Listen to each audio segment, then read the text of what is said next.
Après toute victoire, on risque d'avoir des déboires. Au plus haut point des sommets, on s'expose au danger de chuter. Avec tout triomphe spirituel, on a les graines d'une épreuve. Et avec le privilège d'une opportunité, on a toujours des dangers pour l'entraver. Avec chaque succès spirituel, il y a toujours l'orgueil qui se cache dans le noir et qui s'apprête à s'attribuer le mérite et l'honneur de ce que seul Dieu fait. Pour le peuple de Dieu, après sa victoire à Jéricho, il y a eu le piège ou la trappe d'Aï. Après la grande victoire et l'intervention surnaturelle de Dieu à Jéricho, il y a eu la défaite d'Aï. Je veux vous dire une chose dont vous pouvez être absolument sûr.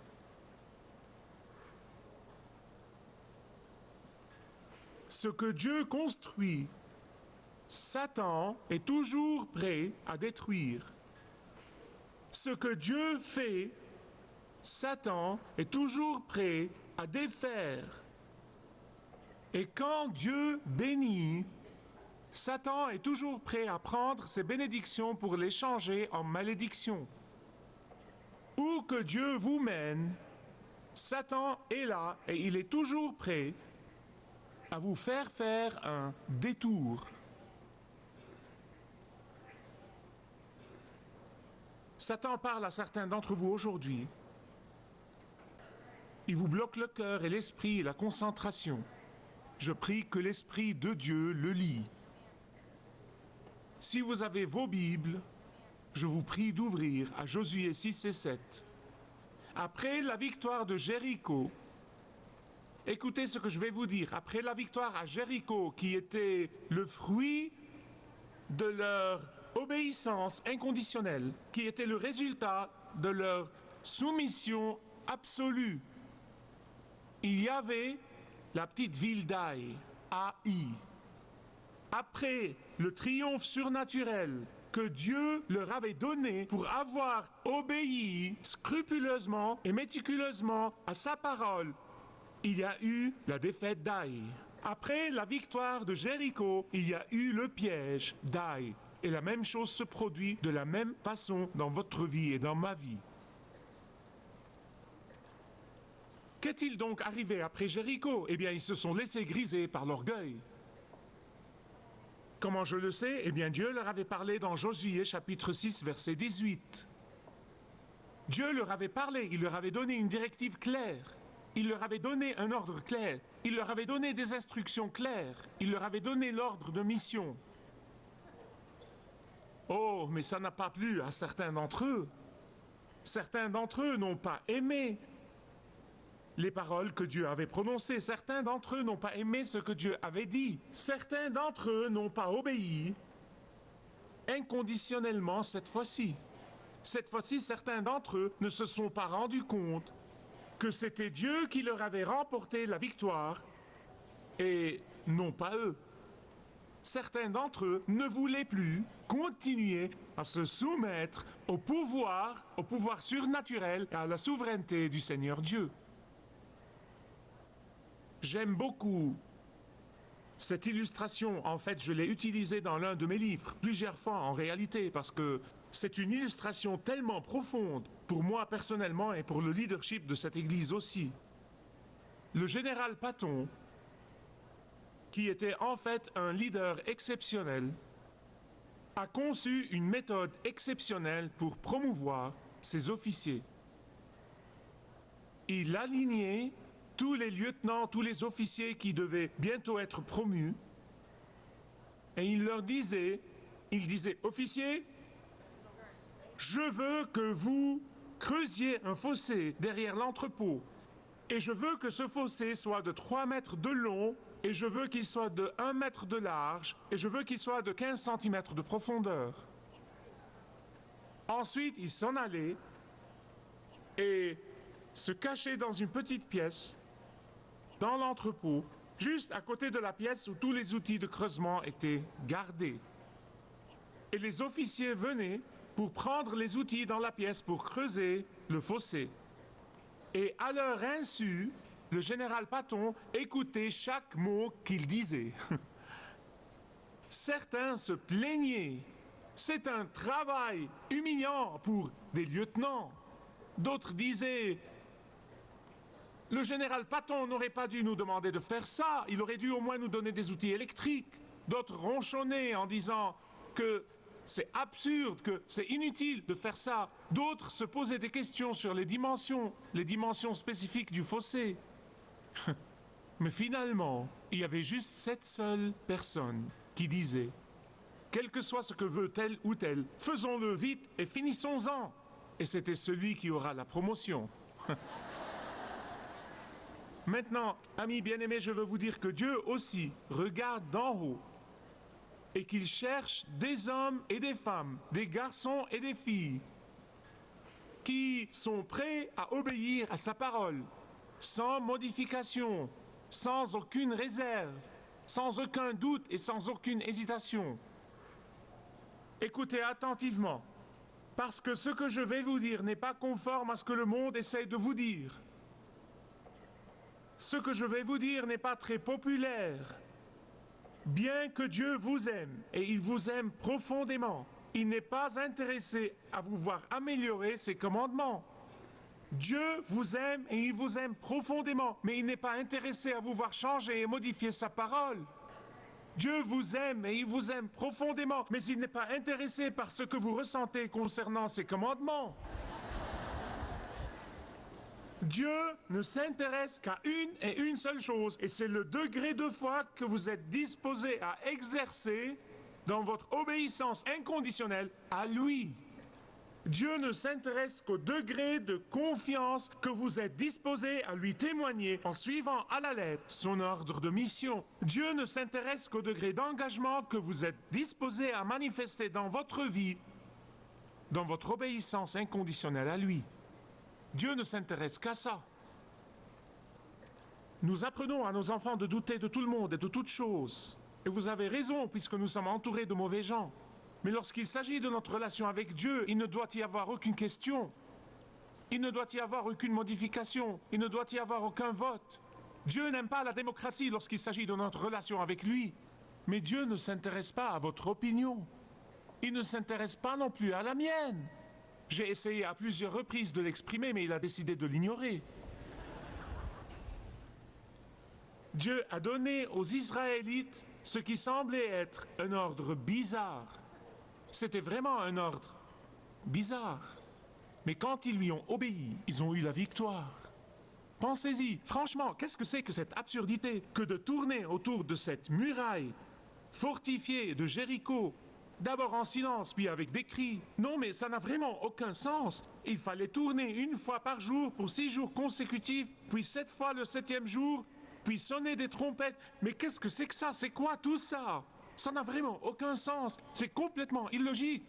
Qu'est-ce que ça peut bien faire à l'armée puissante des Canaanites qui regorgeait d'armes, de lances et de javelots? Comment est-ce possible que cette armée désordonnée et désorganisée puisse affronter et résister à ces Canaanites, à ces géants de la terre? Que pourrait faire cette bande de sonneurs de trompettes face à la sophistication des Canaanites? Nous voyons dans Josué que quand le peuple de Dieu obéissait, sans hésitation, quand il se soumettait au Seigneur Dieu inconditionnellement, il remportait la victoire. Ils avaient vaincu un ennemi puissant, ils avaient détruit des forteresses, ils avaient dévasté des murailles fortifiées, ils avaient traversé les eaux, ils avaient escaladé des montagnes et ils avaient remporté un triomphe inespéré. Parce qu'ils avaient obéi à Dieu. Ils n'avaient pas douté de Dieu. Écoutez bien, s'il vous plaît. Ce n'était pas facile pour eux d'être exposés aux railleries et aux moqueries des Canaanites. Ce n'était pas facile pour eux d'être un objet de dérision.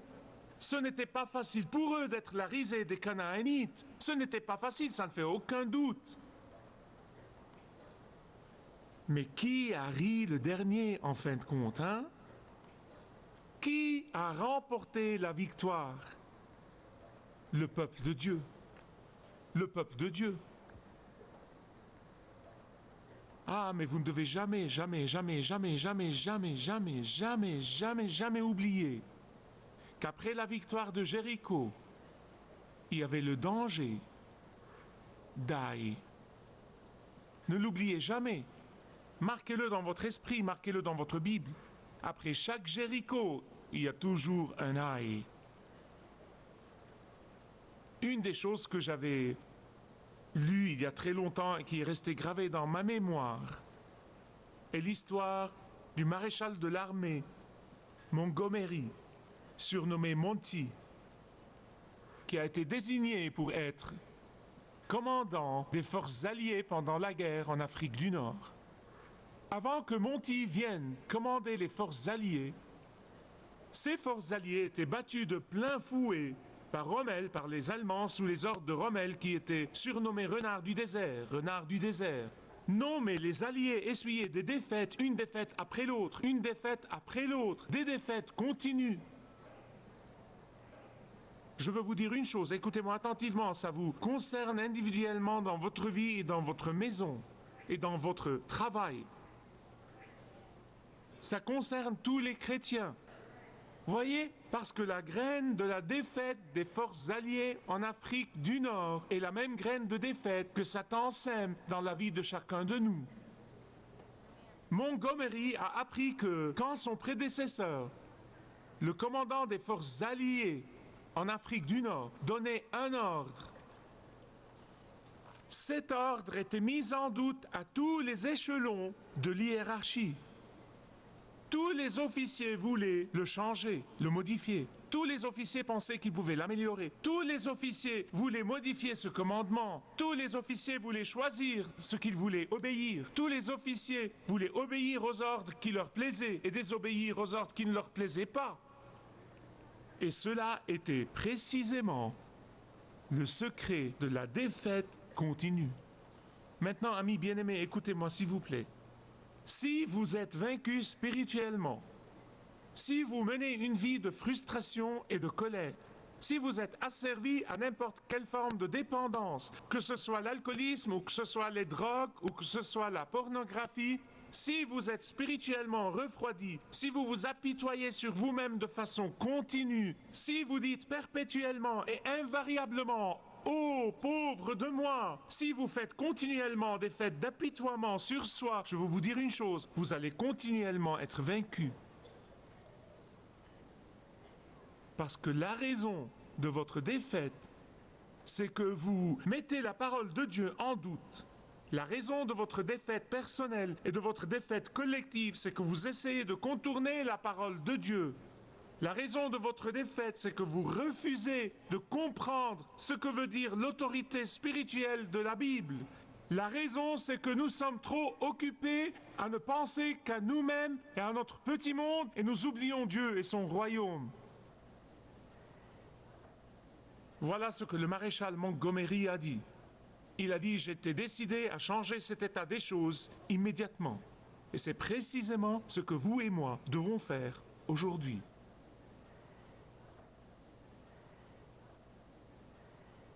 Nous devons nous aligner à la vision de Dieu pour cette Église. Je vous l'ai dit dimanche dernier, et ouvertement, j'ai dit que si vous cherchez une Église où vous allez le dimanche pour jouer aux croyants, vous devez tout simplement adhérer à une autre Église. Quelqu'un m'a dit, je suis venu là parce que tu as dit ça. Ça me fait plaisir. Dieu regarde d'en haut l'Église des apôtres, et il veut que tous ses membres soient des soldats de Jésus-Christ, et non pas de venir les dimanches pour jouer aux croyants. Dieu regarde d'en haut l'Église des apôtres et il veut que tous ses membres soient des témoins de Jésus-Christ. Dieu regarde l'Église des apôtres et il veut que tous ses membres soient des missionnaires Sinon, c'est nous qui allons devenir un champ de mission. Voilà ce qui arrive. Dieu veut que tous les garçons et toutes les filles, Dieu veut que tous les étudiants de cette église, Dieu veut que tous les adultes de cette église soient des missionnaires et non pas un champ de mission. Et sous le commandement de Montgomery, personne ne pouvait mettre ces ordres en doute. Et c'est leur soumission inconditionnelle à l'autorité du maréchal qui a fait triompher les forces alliées en Afrique du Nord. Et c'était précisément le secret de la victoire de Jéricho. Et qu'en est-il du péril d'Aï? Eh bien, regardez le passage que nous étudions, Josué 7, 1, 13, qui parle du péril de la défaite. Quand ils ont obéi, ils ont remporté une grande et inconcevable victoire. Mais quand ils ont désobéi, ils ont subi la défaite face à une poignée. Ce n'était pas une armée, non, c'était plutôt une poignée de gens dans cette ville minuscule, et ils ont été anéantis. Qu'est-ce qui se passe là? Plusieurs choses. Tout d'abord, ils ont permis à leur orgueil de prendre la relève. Ils se sont dit, regardez ce que nous avons fait. Laissez-moi vous donner une règle générale. Celui qui dit, regardez ce que nous avons fait, est normalement celui qui fait moins que les autres. Ceux qui travaillent le plus disent, regardez ce que Dieu a fait, et ils donnent la gloire à Dieu. Donc les Israélites se sont dit, voyez maintenant, nous sommes vraiment importants. Non, mais nous sommes vraiment bien. Il n'y a rien qui nous est impossible maintenant. Écoutez, nous avons pris Jéricho. Maintenant, nous pouvons prendre n'importe quoi. Ils pensaient qu'ils étaient si formidables que Dieu ne pouvait littéralement que les bénir et continuer à les bénir. Non, mais ils en étaient arrivés à penser qu'ils étaient si sensationnels qu'ils n'avaient pas besoin de faire quoi que ce soit excepté demander à Dieu de leur donner et leur donner et leur donner et leur donner et leur donner. Voyez? Ils pensaient qu'ils étaient tellement extraordinaires. Dieu n'avait pas d'autre choix que de faire ce que eux voulaient qu'ils fassent. N'est-ce pas l'esprit de ce siècle? J'ai horreur de vous le dire, faux, absolument faux. Écoutez, il y a des gens partout dans ce monde, partout dans ce pays qui prient tous les jours. Bénis-moi, bénis-moi, bénis-moi, donne-moi, donne-moi, donne-moi. Laissez-moi vous expliquer une chose. Je veux le faire en invoquant l'autorité de la parole de Dieu. Si vous vivez dans la désobéissance, si vous refusez de vous soumettre à l'autorité de Dieu et à l'autorité de sa parole, si vous refusez d'obéir au commandement de Dieu, même les bénédictions que vous avez vont se transformer en malédictions. Vous savez, je ne comprends pas. Voici ce que Paul a dit. Vous pensez qu'il a dit « Donne-moi, donne-moi, donne-moi ». Non, qu'a-t-il dit? « Offrez vos corps comme un sacrifice raisonnable au Seigneur ». Que fait donc le sacrifice? Il repose sur l'autel. À propos, nous n'appelons pas ça un autel, car le seul autel dans le Nouveau Testament, c'est le dernier autel qui est la croix du Calvaire. Ça, c'est la table de communion. Mais qu'est-ce qu'un autel? Que faites-vous à l'autel? Vous arrivez à l'autel et vous reposez. Et ensuite, vous sacrifiez tout. Toutes vos pensées, tous vos actes, toutes les bénédictions que Dieu vous a données. Et vous dites, Dieu, elles t'appartiennent. Tu me les as données, elles sont les tiennes. Dieu ne me donne pas seulement, mais prends tout ce que tu veux de moi. J'ai une nouvelle à vous apprendre. Priez cette prière et Dieu va vous bénir. Vous voyez, nous avons les idées embrouillées. Nous nous perdons totalement. Nous ne comprenons pas que notre bénédiction vient quand nous nous offrons comme un sacrifice à Dieu. À ce moment-là vient la bénédiction.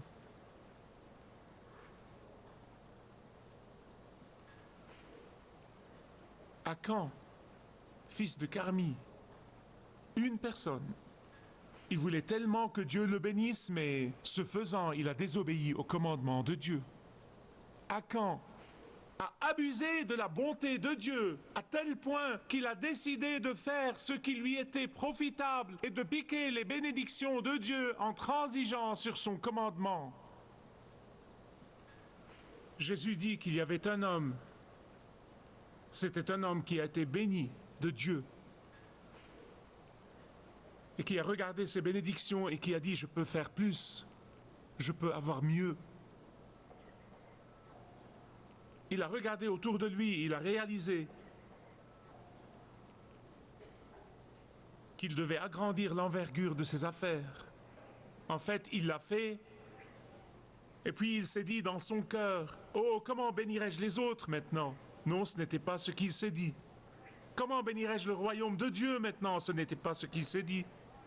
Il s'est dit, « Je passerai maintenant le restant de ma vie à me réjouir de toutes ces bénédictions et j'en aurai davantage et davantage et davantage et je m'en réjouirai et je me dirai, mon âme, réjouis-toi de ce que tu as. »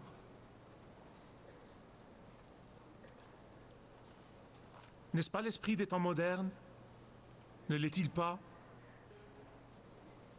Amassez autant que vous pouvez, conservez tout ce que vous amassez et fermez le couvercle.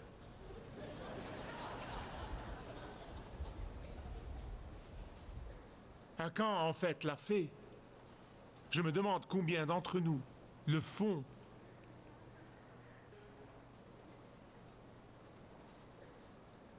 Mais écoutez-moi, les paroles de Jésus sont tellement pénétrantes. Jésus a dit, « Oh, insensé, cette nuit même ton âme te sera redemandée. Et ce que tu as amassé et conservé, pour qui cela sera-t-il »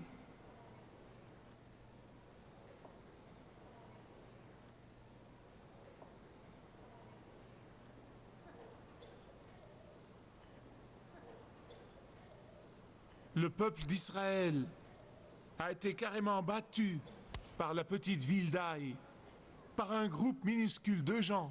Après avoir connu la grande victoire dans la grande ville, après avoir connu la victoire et les choses grandioses, après avoir connu la victoire et les affaires importantes, ils sont maintenant battus dans cette ville minuscule. Et pourquoi? Parce qu'ils n'étaient pas prêts pour la bataille, parce qu'ils comptaient seulement sur leur victoire passée, parce qu'ils étaient tellement fiers de leur soi-disant exploit, parce qu'ils étaient trop fiers pour compter sur Dieu de nouveau, parce qu'ils pensaient que la victoire allait de soi, parce qu'ils ont arrêté les réunions de prière, parce qu'ils s'occupaient des bénédictions et oubliaient celui qui les a bénis, parce qu'ils se fiaient à leur toute nouvelle bénédiction. Et quand Josué a imploré Dieu, Dieu lui a dit, « Josué, tu m'implores, mais un peu trop tard. Si toi et les dirigeants du peuple aviez prié, je vous aurais montré le péché dans votre camp. Lève-toi, lève-toi. » Écoutez-moi bien, je suis prêt de clôturer. Écoutez attentivement ce que je vais vous dire. Ne croyez pas que ce que vous faites n'affecte que vous. Ne croyez pas que votre désobéissance n'affecte pas toute la communauté. Vous ne pouvez pas dire ça. Ce n'est pas ce que nous apprend la parole de Dieu. La défaite est venue à Haï, au peuple de Dieu, à cause de la désobéissance d'une personne. La défaite est venue à Haï à cause de leur chef qui ne priait pas. La défaite est venue à Haï parce qu'ils ont cru que les bénédictions de Dieu leur étaient dues et ils ont commencé à abuser de la bonté de Dieu. La question de l'heure est la suivante. Dieu nous regardera-t-il de son trône et dira-t-il à l'un de nous, rien qu'à un, ô insensé, cette nuit même ton âme te sera redemandée. Et ce que tu as amassé, pour qui cela sera-t-il? Si vous désirez connaître Dieu d'une manière personnelle, demandez le livret « Retrouvez la joie que vous avez toujours désirée » et vous pourrez découvrir l'amour de Dieu pour vous et apprendre comment expérimenter son pardon.